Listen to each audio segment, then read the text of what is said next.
Hey everybody, are you ready to see some gears? I know I am. So we've got 11/13's transmission sitting right here. We're going to start disassembly on that today. So you can see I've already completely disassembled 2115's old transmission. Spent the last couple days doing that. So the goal is to make 11/13 look the same way. Now this is going to be at least 2 videos minimum worth of work. Maybe 3. I'm still on the fence as to whether or not I want to make just the bevel gear and shaft removal a video all its own. It doesn't matter how you attack that portion of the job, it's never fun. So we're not talking about difficult work here, it's just a lot of steps. And we've got a few new tools that are going to come into play on the bench here. Yep, we'll be using those probably not in this episode, but definitely by the time we get back to this area back here. So grab a snack, turn your telephones off, fasten your seat belts. Things are about to get exciting.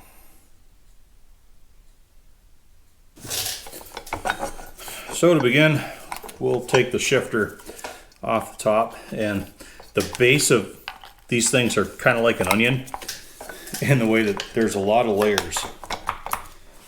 But we're not going to bother with complete disassembly of this today. We're just going to get the entire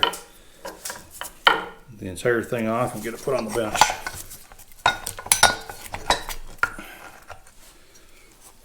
There we go. Yeah, and they're usually dirty underneath. The end of that looks pretty good though. Not a lot of wear. Gasket there. I think we have one more piece on here. Yep, there, we're getting it to move. Everything's kind of stuck up here. Of course, makes sense. It's been a long time since it's been apart.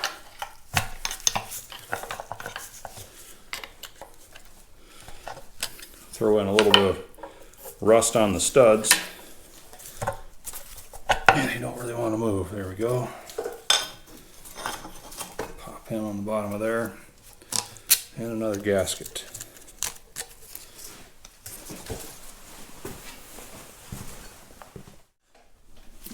Okay, now we can take the top cover off. Just finishing up with the final bolt. 10 of them are on the perimeter. Yeah, this one loosens right up.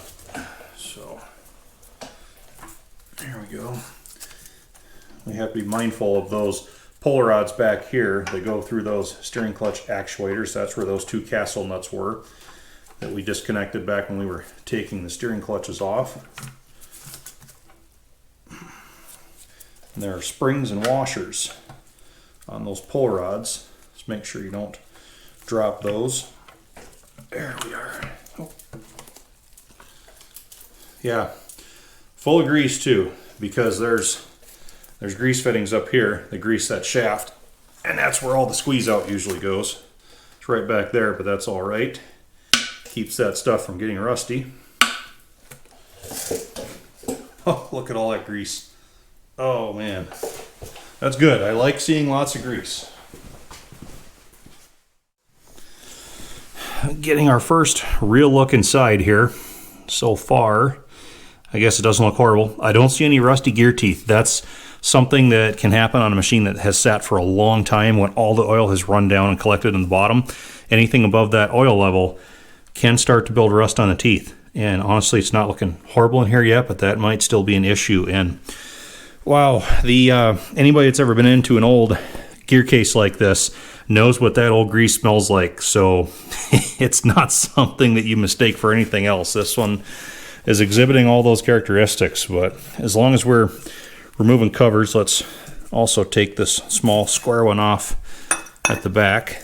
That's going to be bevel gear compartment down there, although too dark to see anything yet. I'll finish taking this one off the rear.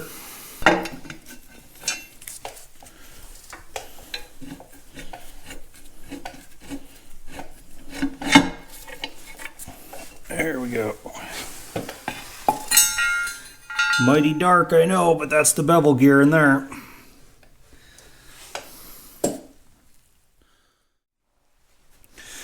So now, first piece that needs to come out of the case is this interlock sleeve and shaft. And you can see they're attached to this arm in the bell housing in here, and that arm attaches to your main clutch linkage. So we'll use this prop out of 2115 so you can see what we're talking about. It's positioned in there just like this. And this interlock sleeve bears down directly on top of the 3 detent plungers that lock these shift rails in position. And when you disengage the main clutch, it rolls the sleeve around and puts those 3 holes right above those detent plungers. That allows you to then move the shift lever because they have a place to pop up into and then to sit back down. And then when you re-engage the clutch, it rolls that sleeve back over the top of them and blocks them from moving, effectively locking all those rails, forks, gears in whatever position they happen to be in. Just a safety feature that means you can only move the shifter when the main clutch is disengaged. So to take this apart, the first thing we have to do is go down into the bell housing here and remove this square-headed bolt.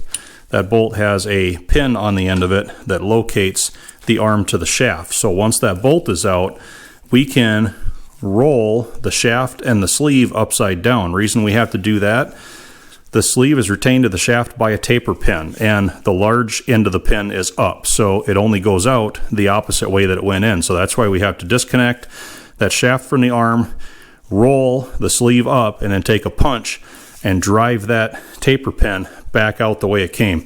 About half the time these things actually come out, about the other half they stick because of the slight taper. They really wedge in tight. So like 2115s, it stuck on me. So you can see I drilled in from both ends, and just that relieves the tension on that taper fit, and then usually they loosen up and they come right out. So that's step number 1 for getting that interlock sleeve and collar out of this case. First thing I need to do is get that lock wire out of the bolt.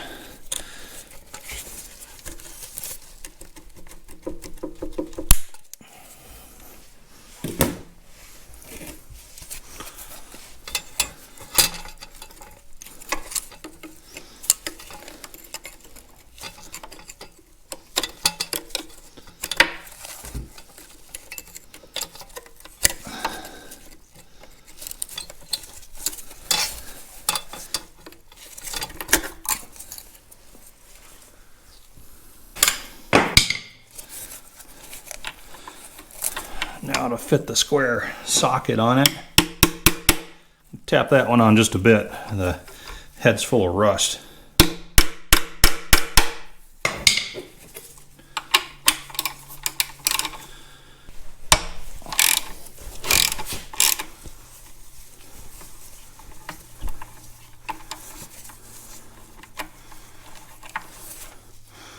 There, we got the bolt out.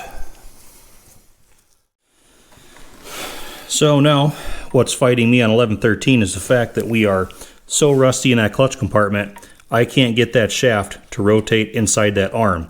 The arm is stuck to it, and there's no good way to get in there to try and pry or try and force that to turn, so I'm going to have to deviate from manual procedure. But if we were in a perfect world, and I was able to rotate this collar far enough to drive that pin out, the next thing I would do then is go in from this side and take a socket or a small driver tool that fits the inside of that cup plug and start driving that in until I forced the shaft to pop this cup plug out of the other side. That's the shallow bore, so you want to get that one right out of your way. At that point, I can take like a brass punch, go in through that bore, I can knock the shaft out of the sleeve and then withdraw all those pieces. But because I can't move that lever on that shaft, we're going to start knocking that from side to side right now. So not really the way I wanted it to play out, but when you're fighting rust in places like that, sometimes it doesn't always go as per manual procedure.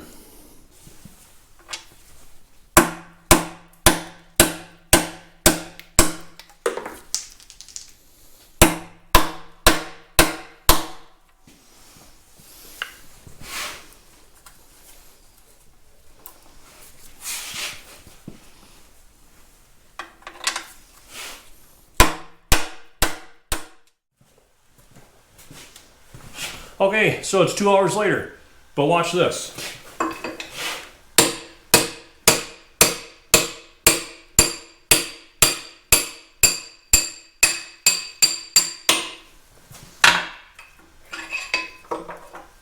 There's the sleeve.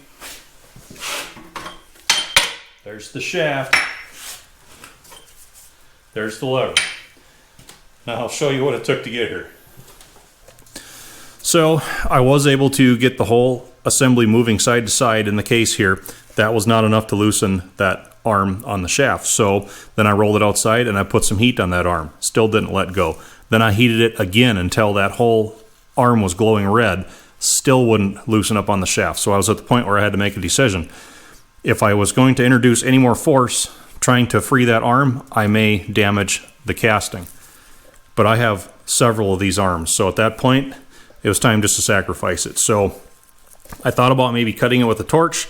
Well, I may bite the shaft a little bit, and I'd prefer not to also ruin the shaft. So I decided to drill down each side of that threaded bore because I already had that great big hole in there. Once I had those pretty much drilled out to the point the bit was ready to come through either side, I wedged chisels in there, and that actually split the bore of that arm and finally loosened it on the shaft. So I was able to roll that shaft around and attack the taper pin, and the pin did come out, but it also kind of fought me because the end of it had like a couple legs on it. It's almost like somebody had cut a slit down the middle, and then they had folded each leg over like it was the exposed end of a cotter pin. At this point, I would expect nothing less because it's fought me every step of the way anyhow. These are usually just solid. But anyway, tapped on it a little bit, and it drifted right out. So at that point, you saw I was finally able to drift the shaft out far enough to remove the interlock sleeve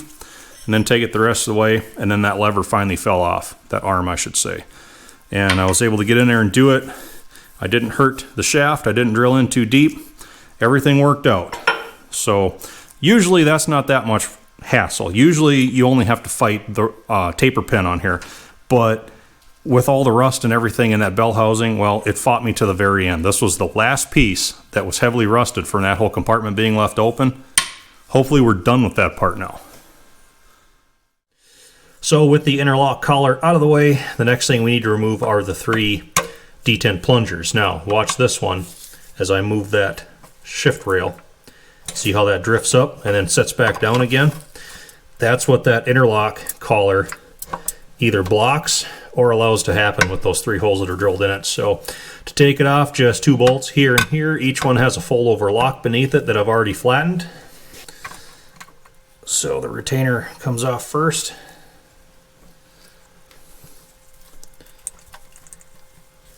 Then the springs and the detents.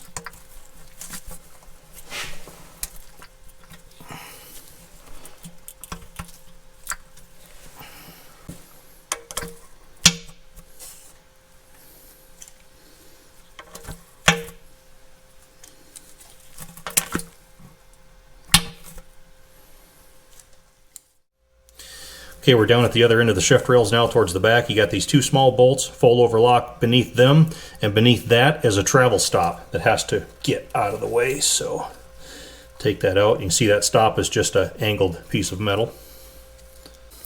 And now I have to get the lock wires off of these 3 set bolts. They're similar to what was on that interlock lever in the bell housing.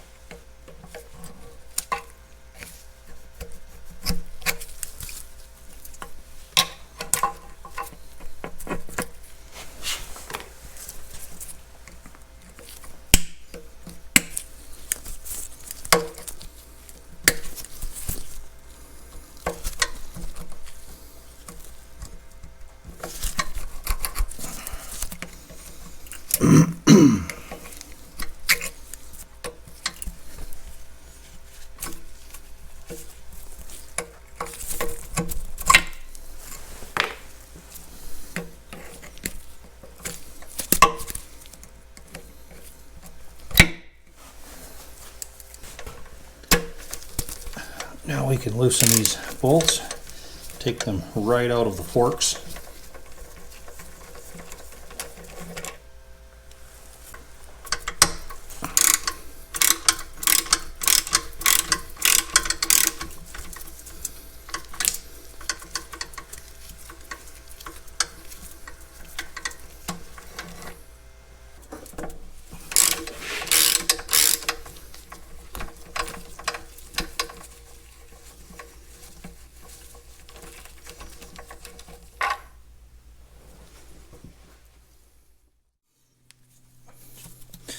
Okay, so with all three of those locator bolts out, you want to slide all three shift rails as far forward as you can possibly get them.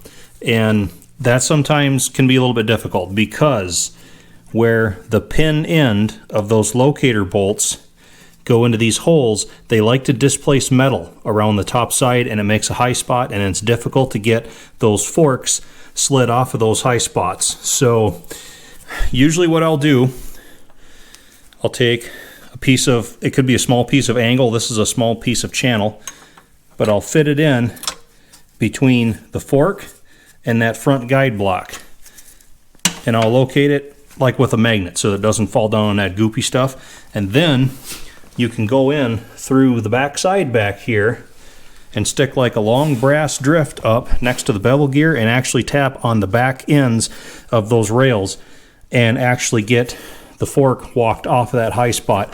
That way you're not having to hammer right on the top of the fork, and you won't deform that area, that threaded hole there. If you do have to hammer on them, what I suggest is take a fine thread 1/2-inch bolt and run down just short of hitting the rail. That's going to help to protect that threaded hole, kind of reinforce it a little bit. And then with a brass hammer or something else soft, do your tapping that way. Just a couple tips to help you from ruining shift forks. I kind of beat the shift forks up into the first transmission that I was ever into in a D2 like this. But once you get carefully those forks moved off of those high spots, and if I adjust the glare, block the glare a little bit, you can see this one was really bad. All that shiny area around the perimeter of that hole, that was all high spot. I had to get in there with a small file and take that down. But these are probably going to require a little bit more work still, but I can get it so I can get the forks onto either side of those holes now without too much trouble. I'll probably finish the rest of that off on the bench where I can get at it a lot easier. Anyway, getting back on track. So with the rails and forks as far forward as you can get them, fold the locks and remove the 2 bolts for the rear guide block. And then that should slide off of the rails. There we go. And just barely, it will come out of there. And with the rear guide block out of the way, the rails can be slid back.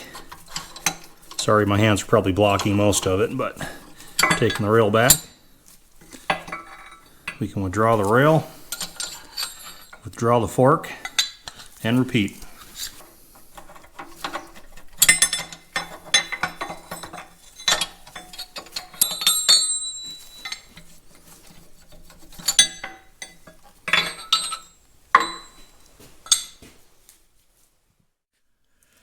Okay, so we're looking into the front of the bell housing now. We're going to remove the last piece of the video, and that's going to be the front guide block for those rails. Held on by these 4 bolts here, 2 locks under them. I got the lock tabs flattened out.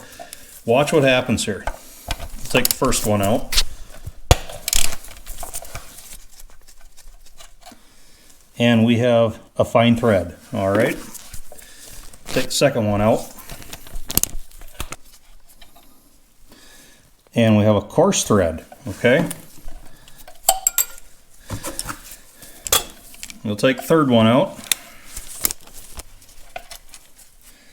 Another fine thread. What do you want to bet the last one's going to be?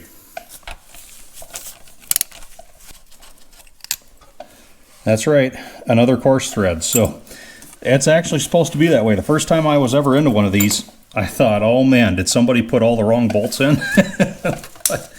Upon further inspection, well, it doesn't make sense, but it's at least explanatory as to why they did that. So you have these 2 brighter areas here. That is actually 2 legs of that front guide block for those shift rails. These other 2 are just holes right into the case. So you have the fine thread bolts go into the 2 holes for that front guide block. Coarse thread bolts go into the 2 holes for the case. Of course, we have a gasket over that. So with those 4 bolts removed, the guide block will slide right out. You can see there's those 2 legs that the fine threads were in.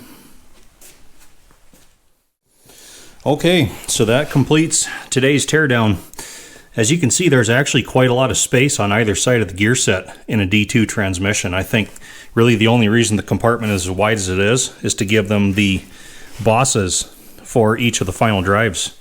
Otherwise, I'm pretty sure they could have saved a couple inches on each side of that gear set if they really would have wanted to. And yeah, it's dirty in there, but I tell you what, that old grease is so thick, I think it saved those gear teeth from getting too rusty from all the years they spent sitting. So, and of course, they loved greasing those steering clutch pivots.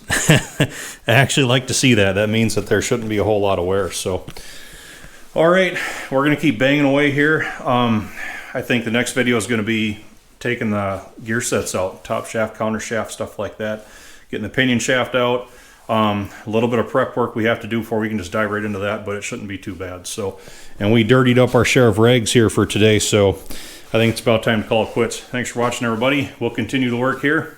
Hope to see you back for the next piece.